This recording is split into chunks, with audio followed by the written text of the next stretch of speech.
This is Thomas. I love this photograph. It has these fingerprints visible upon it. We don't know whose they are. They may be Thomas's, they may be Helen's, and the lines of the fingerprints are picked up in the lines of this big baggy tweed jacket that Thomas liked to wear. He had many of them. They smelt of smoke because he smoked his clay pipe, and he liked big pockets on them so he could fill them with hazelnuts and apples as he walked.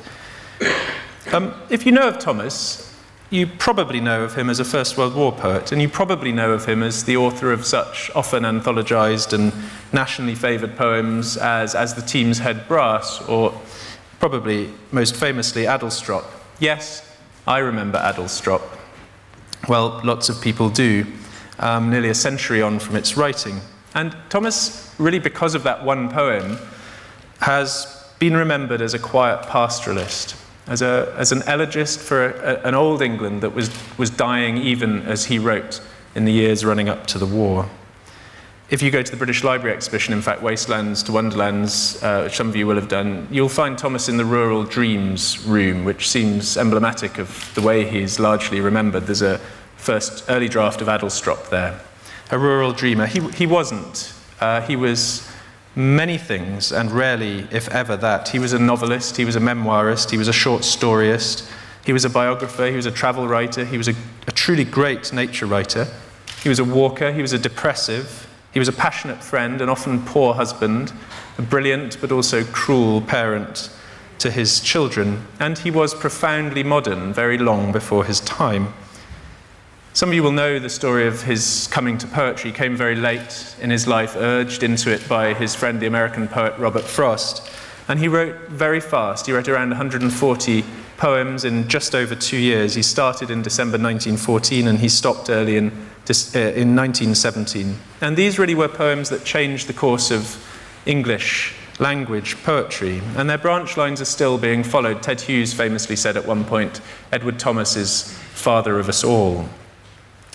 And in those poems, and in his prose, and in his life, he was obsessed, I think, with one question above all, and that question was how we are affirmed and scattered by, how we are consoled and troubled by the landscapes through which we move and the places in which we live. And that's really why I've begun tonight with Thomas, and I will end with him as well, because I want to talk to you, as I say, about this fugitive subject of these relations, unmistakable to experience, very difficult to articulate, between landscape and the human heart. Let me give a slightly inelegant abstract unpacking of that. I am interested in the ways in which our minds and our moods and our imaginations and our identities are influenced by the textures and the weathers and the forms and the slopes and the curves and the creatures remembered and actual of the places we inhabit. I'm interested in the ways in which the feel of the world influences our feeling for the world.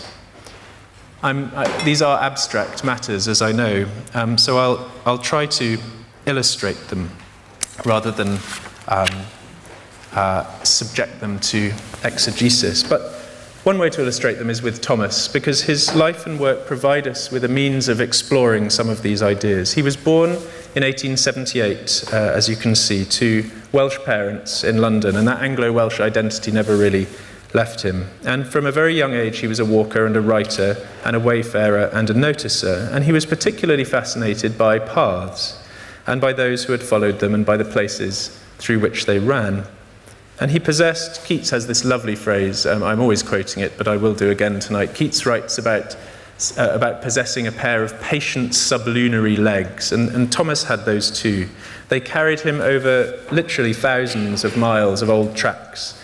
He walked the Ridgeway and the Icknield Way and the Sarn Helens of Wales. He walked the Pilgrim's Way, and he walked local paths on the South Downs, which he lived on and loved.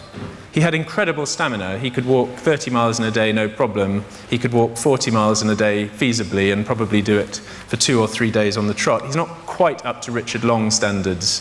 Richard Long really is, for me, one of the great athlete artists of all time. 33 miles a day for 33 days. Land's End to John O'Groats, 1,096 miles, somewhere around that figure. Just astonishing ability to get up and do extraordinary distances day after day. Well, Thomas possessed a little of that. The earliest roads wandered like rivers through the land, he wrote exactly a century ago, having, like rivers, one necessity, to keep in motion. Well, he used those old ways to keep himself in motion too, because he was, as I say, chronically depressed, and walking was one of the ways he could outstride his black dog. So he would cut a stick, he liked holly best of all, and he would set off along what he called the indelible old roads, worn, as he said, by hoofs and feet and the trailing staves of long-dead generations. And if you hear a morbidity in that turn of phrase, he was also alert to the life and the immediacy and the beauty of being out walking. What he also knew was that paths run through people as surely as they run through places. We talk these days about ecosystem services. We talk about the ways in which environments provide for us. Well, one of the ecosystem services that environments provide for us is metaphor.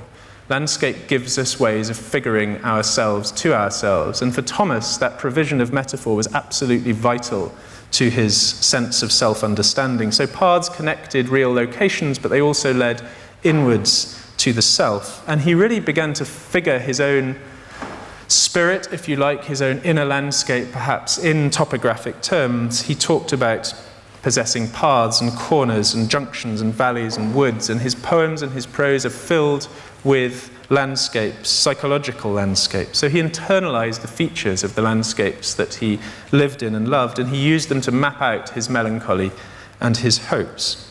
So we might say, because I think that prepositions matter a great deal, we might say that Thomas didn't think only about landscape or didn't think only on landscape. He thought in it, and he thought with it. And I would venture that everyone in this room thinks to some degree in landscape and with landscape. I would say that all of you have been significantly shaped. Somebody may stand up at the end and say, no, I've been entirely unexposed to landscape in any influential way. I'd be very interested to hear that. This is speculative, but I think you have all been shaped by places, by phenomena experienced and recollected. And I wonder really what your places are. I'd be fascinated to know the places to which you return in recollection or in reality, the places that give form to your memories and textures to your experience. Are they wild? Are they near at hand? Are they modest? Are they remote?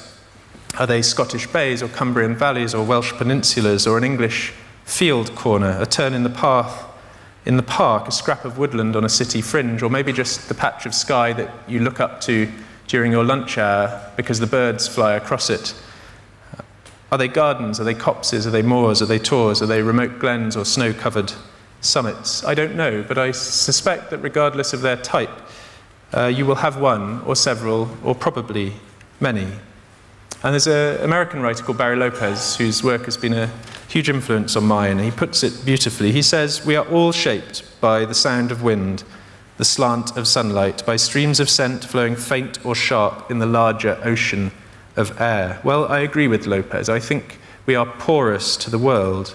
I think our moods and our emotions are configured by our surroundings in ways that are hard to speak about, but powerful to experience. We forget this to be the case because we increasingly spend so much of our time indoors in climate-controlled environments, tapping at our computers, communicating virtually. We are increasingly disembodied, but we are still, as Ted Hughes puts it very simply and very beautifully in a wonderful essay just called Weather, we are natural barometers.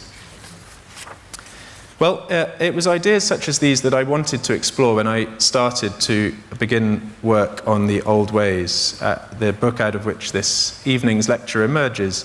I started it about 5 years ago now, and it's the third in a loose trilogy of books that are all concerned with this relationship of imagination and place. They've taken me a decade, they've taken me 300,000 words of published work, they've taken me 1 million or more of unpublished words, which have ended up in various kind of waste bins and trash files. They've taken me several thousand miles of walking, and in the course of researching them, I've experienced frostnip, midges, leeches, insomnia, altitude sickness, some shocking hangovers, blisters, and many, many banal indignities of travel. But I've also experienced sights and sensations that will never leave me and made friendships I hope will never end.